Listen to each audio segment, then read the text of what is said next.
Dracula by Bram Stoker. Chapter 6. Mina Murray's Journal. 24th July, Whitby.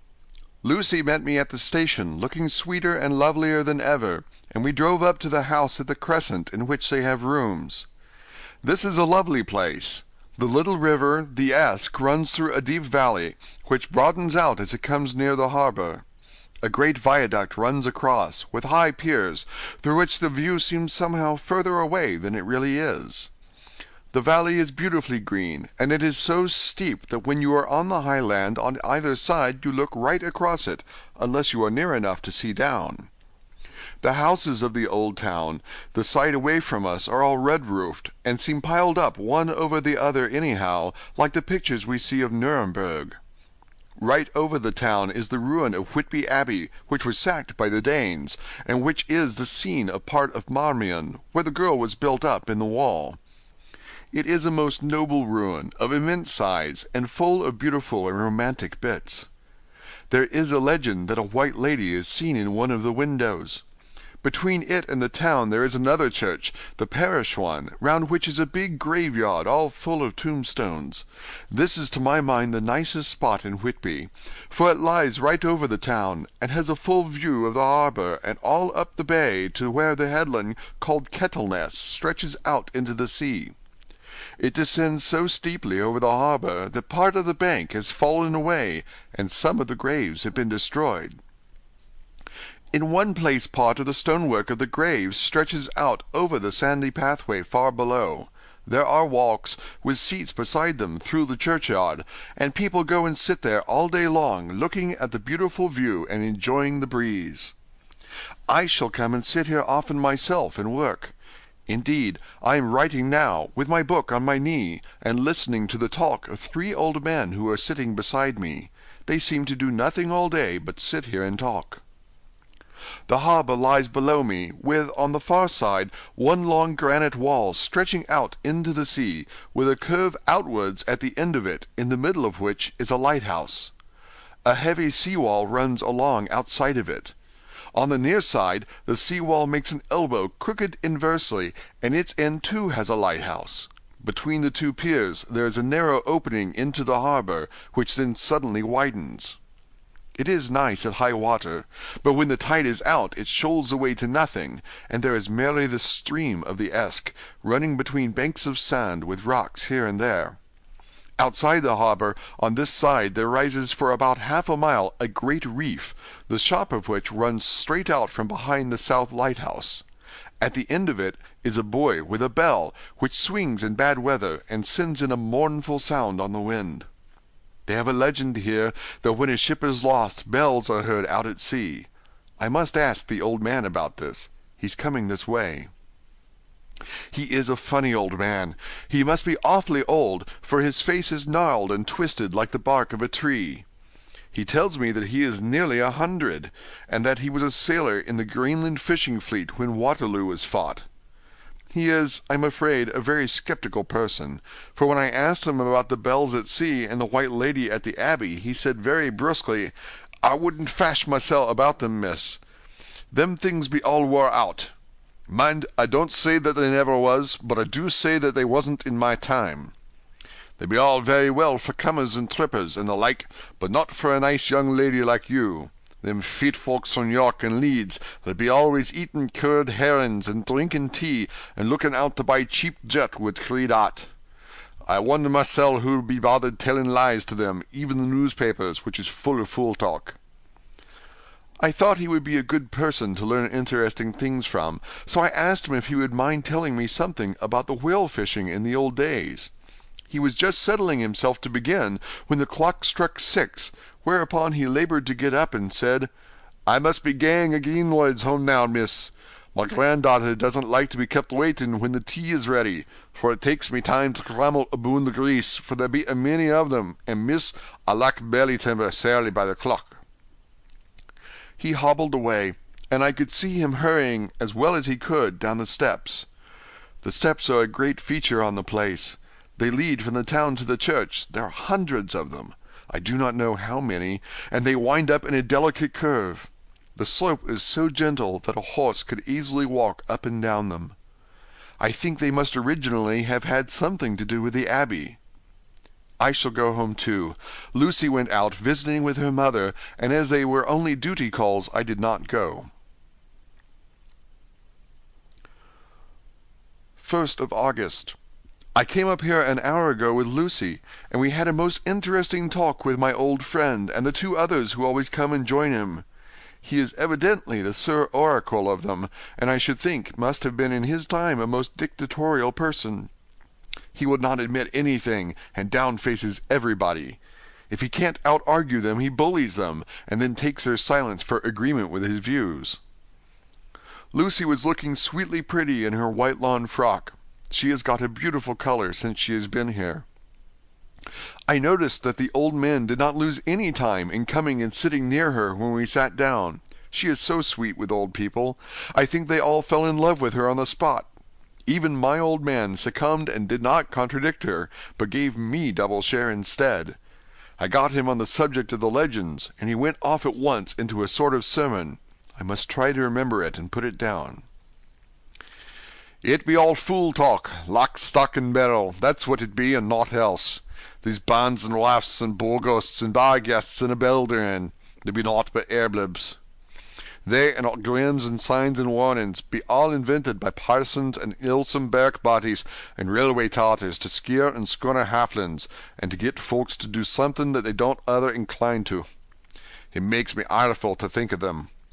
Why, it's them that, not content with printing lies on paper and preaching them out of pulpits, that's want to be cutting them on the tombstones. Look here, all around you in that earthly well. All them stains holding up their heads as well as they can out of their pride is a cant simply tumbling down with the weight of the lies wrote on them. Here lies the body, or sacred to the memory, wrote on all of them, and yet in that half of them there bean't no bodies at all, and the memories of them bean't cared a pinch of snuff about, much less sacred. Lies, all of them, nothing but lies of one kind or another. My God, but it'll be a queer scarlement at the day of judgment when they come tumbling up in their death socks, all drooped together, and trying to drag their tombstains with them to prove how good they was, some of them trembling and dithering, with their hands buzzing and slippery from lying in the sea that they can't even keep their grip on them. I could see from the old fellow's self-satisfied air, and the way in which he looked round for the approval of his cronies, that he was showing off, so I put in a word to keep him going. "Oh, Mr. Swales, you can't be serious. Surely these tombstones are not all wrong." "Yablins! There may be a poorish few not wrong, saving where they make out the people too good, for there be folk that do think a bombo be like the sea, if only it be their own. The whole thing be only lies. Now look you here. You come here a stranger, and you see this kirkgarth." I nodded, for I thought it better to assent, though I did not quite understand his dialect. I knew it had something to do with the church. He went on, "And you consent that all these stains be aboon folk that be helped here, snod and snog?" I assented again. "Then that be just where the lie comes in. Why, there be scores of these laybeds that be toom as old Dunn's bacca-box on Friday night." He nudged one of his companions, and they all laughed. "And my God, how could there be otherwise? Look at that one, the athos abaft the beer bank. Read it." I went over and read, "Edward Spencelagh, Master Mariner, murdered by pirates off the coast of Andres, April 1854, age 30. When I came back, Mr. Swales went on, "Who brought him home, I wonder, to hap him here? Murdered off the coast of Andres, and you consented his body lay under. Why, I could name ye a dozen whose bones lie in the Greenland seas above," he pointed northwards, "or where the currents may have drifted them. There be the stains around ye. Ye can with your young eyes read the small print of the lies from here. This Braithwaite Lowry, I knew his father, lost in the Lively off Greenland in '20. Or Andrew Woodhouse, drowned in the same seas in 1777. Or John Paxton, drowned off Cape Farewell a year later. Or old John Rowlings, whose grandfather sailed with me, drowned in the Gulf of Finland in '50. Do you think that all these men will have to make a rush to Whitby when the trumpet sounds? I have me anthorums about it. I tell you that when they got here, they'd be jumbling and jostling one another, the way that it would be like a fight up on the ice in the old days, when we beat one another from daylight to dark, and trying to tie up our cuts by the Aurora Borealis." This was evidently local pleasantry, for the old man cackled over it, and his cronies joined in with gusto. "But," I said, "surely you are not quite correct, for you start on the assumption that all the poor people, or their spirits, will have to take their tombstones with them on the Day of Judgment. Do you think that will be really necessary?" "Well, what else be the tombstones for? Answer me that, miss." "To please their relatives, I suppose." "To please their relatives, you suppose?" This he said with intense scorn. "How will it pleasure their relatives to know that lies is wrote over them, and that everybody in the place know that they be lies?" He pointed to a stone at our feet, which had been laid down as a slab, on which the seat was rested, close to the edge of the cliff. "Read the lies on that thrush stone," he said. The letters were upside down to me from where I sat, but Lucy was more opposite to them, so she leant over and read, "Sacred to the memory of George Cannon, who died in the hope of glorious resurrection on July 20th, 1873, falling from the rocks at Kettleness. This tomb was erected by his sorrowing mother to her dearly beloved son. He was the only son of his mother, and she was a widow. Really, Mr. Swales, I don't see anything very funny in that." She spoke her comment very gravely and somewhat severely. "You don't see aught funny, ha ha! But that's because you don't gone the sarnin mother was a hellcat that hated him because he was a crooked, a regular lamenter he was, and he hated her so that he committed suicide in order that she mightn't get an insurance she put on his life. Blew nigh the top of his head off with an old musket that they had for scaring crows with. 'Twarn't for crows then, for it brought the clegs and the doups to him. That's the way he fell off the rocks. And as to hopes of a glorious resurrection, I've often heard him say myself that he hoped he'd go to hell, for his mother was so pious that she'd be sure to go to heaven, and he didn't want to idle where she was. Now isn't that stone at any rate," he hammered it with his stick as he spoke, "a pack of lies? And won't it make Gabriel cackle when Geordie comes panting out the race with the tombstone balanced on his hump and asked to be took as evidence?" I did not know what to say, but Lucy turned the conversation as she said, rising up, "Oh, why did you tell us of this? It is my favourite seat, and I cannot leave it, and now I find I must go on sitting over the grave of a suicide." "That won't harm you, my pretty, and it may make poor Geordie gladsome to have so trim a lass sitting on his lap. That won't hurt ye. Why, I've sat here off and on for nigh 20 years past, and it hasn't done me no harm. Don't you fash about them as lies under ye, or there doesn't lie there either. It'll be time for you to be getting scart when you see the tombstones all run away with, and the place as bare as a stubble field. There's the clock, and I must gang. Make a service to ye, ladies." And off he hobbled. Lucy and I sat a while, and it was all so beautiful before us that we took hands as we sat, and she told me all over again about Arthur and their coming marriage. That made me just a little heartsick, for I haven't heard from Jonathan for a whole month.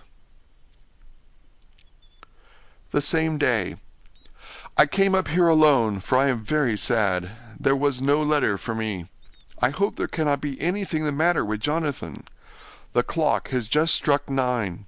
I see the lights scattered all over the town, sometimes in rows where the streets are, and sometimes singly. They run right up the Esk and die away in the curve of the valley. To my left the view is cut off by a black line of roof of the old house next to the abbey. The sheep and lambs are bleating in the fields away behind me, and there is a clatter of donkeys' hooves up the paved road below.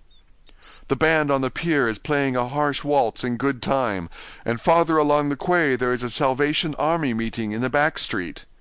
Neither of the bands hears the other, but up here I hear and see them both. I wonder where Jonathan is, and if he is thinking of me. Oh, I wish he were here. Dr. Seward's Diary. 5th of June. The case of Renfield grows more interesting the more I get to understand the man. He has certain qualities very largely developed: selfishness, secrecy, and purpose. I wish I could get at what is the object of the latter. He seems to have some settled scheme of his own, but what it is I do not know. His redeeming quality is a love of animals, though, indeed, he has such curious turns in it that I sometimes imagine he is only abnormally cruel. His pets are of odd sorts. Just now his hobby is catching flies. He has at present such a quantity that I have had myself to expostulate. To my astonishment, he did not break out into a fury, as I expected, but took the matter in simple seriousness. He thought for a moment, and then said, "May I have 3 days? I shall clear them away." Of course I said that would do. I must watch him. 18th of June. He has turned his mind now to spiders, and has got several very big fellows in a box. He keeps feeding them his flies, and the number of the latter is becoming sensibly diminished, although he has used half his food in attracting more flies from outside to his room. 1st of July.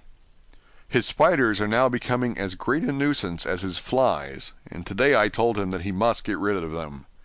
He looked very sad at this, so I said that he must, some of them, at all events. He cheerfully acquiesced in this, and I gave him the same time as before for reduction. He disgusted me much while with him, for when a horrid blowfly, bloated with some carrion food, buzzed into the room, he caught it, held it exultantly for a few moments between his finger and thumb, and before I knew what he was going to do, put it in his mouth and ate it. I scolded him for it, but he argued quietly that it was very good and very wholesome, that it was life, strong life, and gave life to him. This gave me an idea, or the rudiment of one. I must watch how he gets rid of his spiders.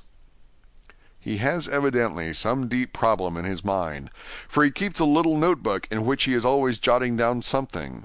Whole pages of it are filled with masses of figures, generally single numbers added up in batches, and then the totals added in batches again, as though he were focusing some account, as the auditors put it.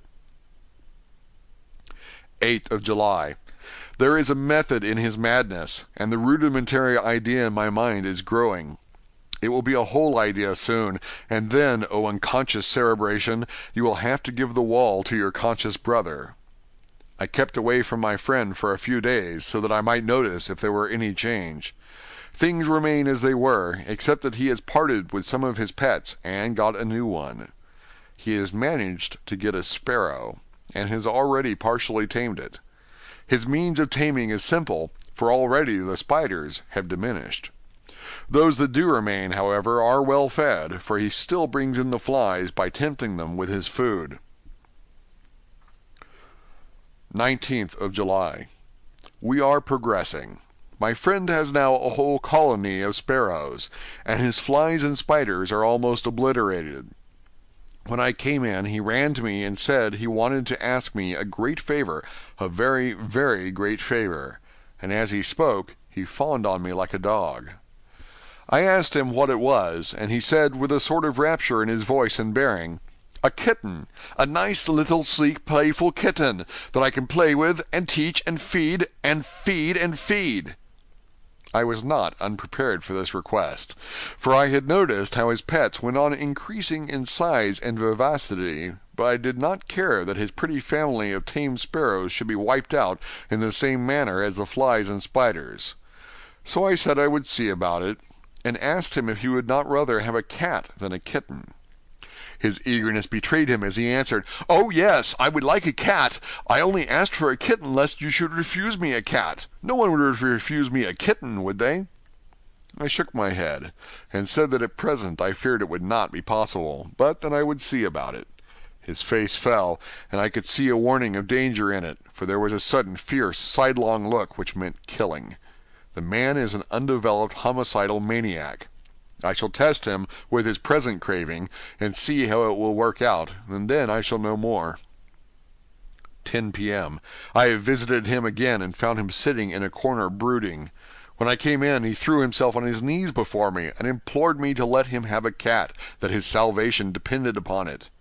I was firm, however, and told him that he could not have it, whereupon he went, without a word, and sat down, gnawing his fingers, in the corner where I had found him. I shall see him in the morning early. 20th of July. Visited Renfield very early, before attendant went his rounds. Found him up and humming a tune. He was spreading out his sugar, which he had saved, in the window, and was manifestly beginning his fly-catching again, and beginning it cheerfully and with a good grace. I looked around for his birds, and not seeing them, asked him where they were. He replied without turning round that they had all flown away. There were a few feathers about the room, and on his pillow a drop of blood. I said nothing, but went and told the keeper to report to me if there were anything odd about him during the day. 11 a.m. The attendant has just been to see me to say that Renfield has been very sick and has disgorged a whole lot of feathers. "My belief is, doctor," he said, "that he has eaten his birds and that he just took and ate them raw." 11 p.m. I gave Renfield a strong opiate tonight, enough to make even him sleep, and took away his pocket-book to look at it. The thought that has been buzzing about my brain lately is complete, and the theory proved. My homicidal maniac is of a peculiar kind. I shall have to invent a new classification for him, and call him a zoophagous, life-eating maniac. What he desires is to absorb as many lives as he can, and he has laid himself out to achieve it in a cumulative way. He gave many flies to one spider, and many spiders to one bird, and then wanted a cat to eat the many birds. What would have been his later steps? It would almost be worth while to complete the experiment. It might be done if there were only a sufficient cause. Men sneered at vivisection, and yet look at its results today. Why not advance science in its most difficult and vital aspect, the knowledge of the brain? Had I even the secret of one such mind, did I hold the key to the fancy of even one lunatic, I might advance my own branch of science to a pitch compared with which Burton Sanderson's physiology or Faraday's brain knowledge would be as nothing. If only there were a sufficient cause. I must not think too much of this, or I may be tempted. A good cause might turn the scale with me, for may not I too be of an exceptional brain congenitally? How well the man reasoned! Lunatics always do within their own scope. I wonder at how many lives he values a man, or if at only one. He has closed the account most accurately, and today begun a new record. How many of us begin a new record with each day of our lives? To me it seems only yesterday that my whole life ended with my new hope, and that truly I began a new record. So it shall be until the great recorder sums me up and closes my ledger account with a balance to profit or loss. Ah, Lucy, Lucy, I cannot be angry with you, nor can I be angry with my friend whose happiness is yours, but I must only wait on hopeless and work. If I could have as strong a cause as my poor mad friend there, a good unselfish cause to make me work, that would be indeed happiness. Mina Murray's Journal. 26th of July. I am anxious, and it soothes me to express myself here. It is like whispering to oneself and listening at the same time. And there is also something about the shorthand symbols that makes it different from writing. I am unhappy about Lucy and about Jonathan. I had not heard from Jonathan for some time and was very concerned, but yesterday dear Mr. Hawkins, who is always so kind, sent me a letter from him. I had written asking him if he had heard, and he said the enclosed had just been received. It is only a line dated from Castle Dracula, and says that he is just starting for home. That is not like Jonathan. I do not understand it, and it makes me uneasy. Then, too, Lucy, although she is so well, has lately taken to her old habit of walking in her sleep. Her mother has spoken to me about it, and we have decided that I am to lock the door of our room every night. Mrs. Westenra has got an idea that sleepwalkers always go out on roofs of houses and along the edges of cliffs, and then get suddenly wakened and fall over with a despairing cry that echoes all over the place. Poor dear! She is naturally anxious about Lucy, and she tells me that her husband, Lucy's father, had the same habit, that he would get up in the night and dress himself and go out if he were not stopped. Lucy is to be married in the autumn, and she is already planning out her dresses and how her house is to be arranged. I sympathize with her, for I do the same, only Jonathan and I will start in life in a very simple way, and shall have to try to make both ends meet. Mr. Holmwood, he is the Honourable Arthur Holmwood, only son of Lord Godalming, is coming up here very shortly, as soon as he can leave town, for his father is not very well, and I think dear Lucy is counting the moments till he comes. She wants to take him up in the seat of the churchyard cliff, and show him the beauty of Whitby. I dare say it is the waiting which disturbs her. She will be all right when he arrives. 27th of July. No news from Jonathan. I am getting quite uneasy about him, though why I should I do not know, but I do wish that he would write, if it were only a single line. Lucy walks more than ever, and each night I am awakened by her moving about the room. Fortunately, the weather is so hot that she cannot get cold. But still, the anxiety and the perpetually being awakened is beginning to tell on me, and I am getting nervous and wakeful myself. Thank God, Lucy's health keeps up. Mr. Holmwood has been suddenly called to Ring to see his father, who has been taken seriously ill. Lucy frets at the postponement of seeing him, but it does not touch her looks. She is a trifle stouter, and her cheeks are a lovely rose pink. She has lost the anemic look which she had. I pray it will all last. 3rd of August.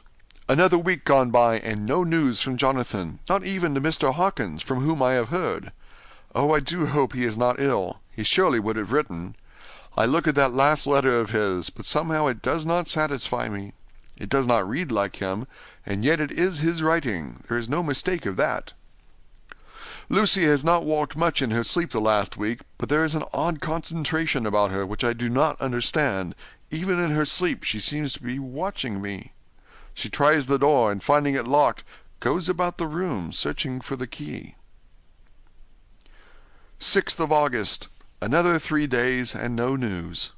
The suspense is getting dreadful. If I only knew where to write to, or where to go to, I should feel easier. But no one has heard a word of Jonathan since that last letter.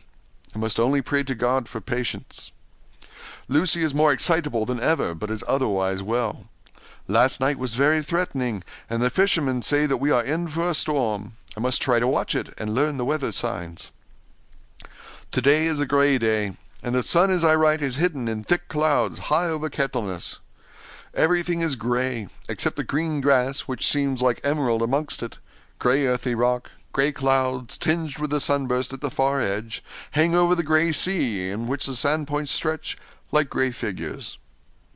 The sea is tumbling in over the shallows and the sandy flats with a roar, muffled in sea mists drifting inland. The horizon is lost in a grey mist. All vastness, the clouds are piled up like giant rocks, and there is a brool over the sea that sounds like some passage of doom. Dark figures are on the beach here and there, sometimes half shrouded in the mist, and seem men like trees walking. The fishing boats are racing for home, and rise and dip in the ground swell as they sweep into the harbour, bending to the scuppers. Here comes old Mr. Swales. He is making straight for me, and I can see by the way he lifts his hat that he wants to talk. I have been quite touched by the change in the poor old man. When he sat down beside me, he said in a very gentle way, "I want to say something to you, miss." I could see that he was not at ease, so I took his poor old wrinkled hand in mine and asked him to speak fully. So he said, leaving his hand in mine, "I am afraid, my dearie, that I must have shocked you by all the wicked things I've been saying about the dead and such like for weeks past, but I didn't mean them, and I want you to remember that when I'm gone. We old folks that be daffled, with one foot abaft the crock hole, don't altogether like to think of it, and we don't want to feel scared of it, and that's why I've took to making light of it, so that I'd cheer up my own heart a bit. But Lord love you, miss, I ain't afraid of dying, not a bit, only I don't want to die if I can help it. My time must be nigh at hand now, for I be old, and 100 years is too much for any man to expect. And I'm so nigh it that the old man is already whitting his scythe. You see, I can't get out of the habit of coughing about it all at once. The chaps will wag as they be used to. Some day soon the angel of death will sound his trumpet for me. But don't you dole and great, my dearie," for he saw that I was crying. "If he should come this very night, I'd not refuse to answer his call. For life be after all only a waiting for something else than what we're doing, and death be all that we can rightly depend on. But I'm content, for it's comin' to me, my dearie, and comin' quick. It may be comin' while we be lookin' and wonderin'. Maybe it's in that wind out over the sea that's bringin' with it loss and wreck and sore distress and sad hearts. Look, look, he cried suddenly. There's something in that wind and in the host beyond that sounds, and looks and tastes and smells like death. It's in the air. I feel it comin'. Ah, Lord, make me answer cheerful when my call comes. He held up his arms devoutly and raised his hat. His mouth moved as though he were praying. After a few minutes' silence, he got up, shook hands with me, and blessed me, and said good-bye, and hobbled off. It all touched me and upset me very much. I was glad when the coast-guard came along with his spyglass under his arm. He stopped to talk with me as he always does, but all the time kept looking at a strange ship. "I can't make her out," he said. "She's a Russian by the look of her. But she's knocking about in the queerest way. She doesn't know her mind a bit. She seems to see the storm coming, but can't decide whether to run up north in the open or to put in here. Look there again. She has steered mighty strangely, for she doesn't mind the hand on the wheel, changes about with every puff of wind. We'll hear more of her before this time tomorrow." End of chapter 6.